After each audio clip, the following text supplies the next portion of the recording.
नमो भगवते वासुदेवाय। ओम नारायणाय। सुखदेव जी का परीक्षित से मोहिनी रूप की सुंदरता का वर्णन करना। इतनी कथा सुनकर परीक्षित ने पूछा, हे सुखदेव स्वामी, मोहिनी मूर्ति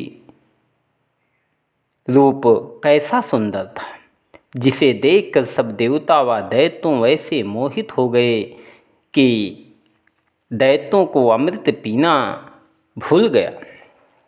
सुखदेव जी ने कहा, हे राजन, हम उस रूप का वर्णन कहाँ तक तुमसे करें।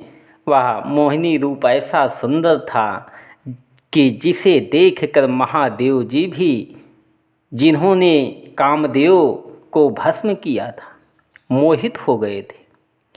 देवता, दैत्य और मनुष्यादि की कौन गिनती है जो अपने को संभाल सके। यह कथा इस तरह है कि एक दिन पार्वती जी ने शिव शंकर जी से कहा कि विष्णु भगवान ने जिस स्त्री रूप से दैत्यों को मोहित किया था, उस रूप को मैं देखना चाहती हूँ। यह सुनते ही शिवजी पार्वती समेत नंदीगण पर चढ़कर वैकुंठ में नारायण जी के पास गए। विष्णु भगवान ने आदरपूर्वक उन्हें बैठाकर पूछा कि आज किधर चले महादेव जी। उनकी स्तुति करके विनय पूर्वक कहा, हे दीनानाथ, जिस स्वरूप से आपने दैत्यों को मोहित किया था, उस मोहिनी रूप को मैं भी देखना चाहता हूँ। वैकुंठनाथ बोले, हे महादेव जी, मोहिनी रूप के देखने से कामवश होकर विहल हो जाओगे। शिव शंकर ने उत्तर दिया कि दैत्य लोग अपने मन और इंद्रियों के अधीन रहकर कामदेव के बस हो रहे थे, इस वास्ते उनको वह दशा हुई, और मैं अपनी इंद्रियों को बस में रखता हूँ, इसलिए मोहिनी रूप देखकर उस पर मोहित न होऊंगा। पार्वती भी उस रूप को देखना चाहती हैं। जिस तरह आप हमारी विनती सदा मानते हैं, उसी तरह यह इच्छा भी पूर्ण कीजिए। यह सुनकर ज्योतिष स्वरूप बोले, हे भोलानाथ, तुम हमारे निर्गुण रूप के चाहने वाले हो, जो घटने बढ़ने खाने पहनने से रहित है, किसी को दिखलाई नहीं देता, सो तुम उसी रूप को देखा करो। मेरा सगुण रूप उसे देखना उचित नहीं है। जिसे निर्गुण रूप देखने का ज्ञान ना हो, जिसमें सगुण रूप देखकर निर्गुण से प्रीति उत्पन्न करे, और जो अज्ञानी मेरे निर्गुण रूप को नहीं देख सकता, उसे मैं अपने सगुण रूप का दर्शन देकर ज्ञानी बनाता हूँ कि वह थोड़ा सा प्रेम करने से अपना मनोरथ पावे। जब यह सब बात सुनने पर भी शिवजी ने मोहिनी रूप देखने के लिए हट किया। तब वैकुंठनाथ हंसकर बोले कि तुम और पार्वती दोनों ऊंट में जाकर बैठो, हम तुमको मोहिनी रूप दिखला देंगे, पर सावधान रहना। यह कहकर नारायण जी वहाँ से अंतर्ध्यान हो गए। जब महादेव वह पार्वती आड़ में जाकर बैठे, तब श्याम सुंदर की इच्छा से उस जगह एक अच्छा बाग, कुंड, बावली और अनेक रंग के पक्षी प्रकट हो गए। उस समय शिवजी वह पार्वती बड़ी अभिलाषा से चारों ओर देखकर आपस में कहते थे कि देखना चाहिए कि वह रूप किधर से प्रकट होता है। पार्वती जी अपनी सुंदरता के सामने दूसरी स्त्री को तुच्छ समझती थी, इसलिए यह मोहिनी रूप देखने की अति चाह रखकर यह विचारती थी कि देखूं वह रूप मुझसे अच्छा है या नहीं। इसी इच्छा से पार्वती बारंबार उठकर बाग में चौगिर्द देखती थी। जिस समय महादेव जी व पार्वती मोहिनी रूप देखने के लिए बहुत आशा कर रहे थे, उसी समय अकस्मात एक दिशा से मोहिनी रूप स्त्री अति सुंदर उत्तम भूषण वस्त्र पहने प्रकट हुई। उसका मुखार बिंद बिजली के समान चमकता था।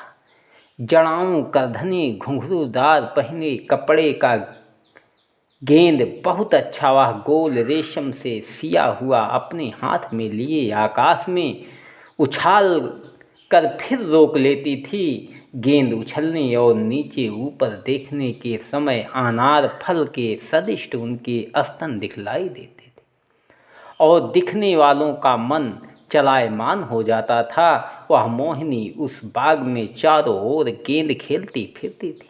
जैसे महादेव जी की ओर उसकी आँख सन्मुख हुई और मोहिनी ने नयन मटका कर मुस्कुरा दिया, वैसे शिव जी उनका रूप व चितवन देखते ही कामातुर होकर उस पर मोहित हो गए। जो मृगछाला पहने थे उसे उतार कर फेंक दिया और पार्वती जी को अकेले छोड़कर उस मोहिनी रूप के सन्मुख नंगे चले गए। वह स्वरूप महादेव जी पर कुछ स्नेह न रखकर आगे को चली। तब शिव शंकर उस मोहिनी रूप के पीछे इस तरह विहल होकर दौड़े जिस तरह सांड गाय के पीछे दौड़ता है। कामदेव ने अवसर पाकर शिव जी से बदला लिया। जब महादेव जी मोहिनी रूप के निकट पहुँचे और उसने घूंघट काढ़कर अपना मुंह छिपा लिया, तब भोलानाथ अति व्याकुल होकर मन में कहने लगे, मुझसे बड़ी भूल हुई जो इसके निकट आया। इसका मुखार बिंदु देखने से भी विमुख रहा। पार्वती जी ने भी वहाँ जाकर उस स्त्री की सुंदरता देखी तो अपने रूप को उसके सामने हजार भाग में एक भाग के तुल्य भी नहीं पाया। उस मोहिनी का पाँव मोती के समान चमकता देखकर अति लज्जा से मन में कहा कि ऐसी सुंदरी मैंने कभी नहीं देखी थी। इसके सामने मेरा कुछ गिनती नहीं है। जब महादेव जी कामातुर होकर अति व्याकुल हुए तो दौड़कर उस मोहिनी को अपने गले से लगा लिया। सो वह छिटक कर आगे को चली। जब गोद में लेने से शिव जी अति विह्वल हो गए तब वो उसके पीछे पकड़ने के लिए दौड़े, पर वह मोहिनी इस तरह चमक कर निकल जाती थी कि दौड़ने पर भी शिव जी का हाथ उसके अंग तक नहीं पहुंचता था। उसी समय वह सुंदरी एक बेर महादेव जी को दृष्टि से अंतर्ध्यान हो गई। एक क्षण में फिर प्रकट हुई। तब शिव जी ने झपट कर उसे पकड़ लिया, पर वह महादेव जी को झटक कर बिलग हो गई। जब इस तरह खींचा खींची में मोहिनी रूप का वस्त्र ढीला हो गया होकर गिर पड़ा, तब शिव जी ने उसे नंगी देखा और कामावास होकर उसे गोद में उठा लिया। भगवान की इच्छा अनुसार उसे गोद में लिए हुए उसी तरह ऋषिश्वर व मुनीश्वरों के स्थान पर भटका कि जब शिव जी बहुत दौड़ने से थक गए और ऋषिश्वर और मोहिनी मूर्ति के निकट अति लज्जित हुए और मोहिनी रूप को गोद में लेने से उनका ज्ञान व धैर्य छूटकर ब्रीह गिर पड़ा, तब मोहिनी भगवान उनकी यह दशा देखकर वहाँ से अंतर्ध्यान हो गए।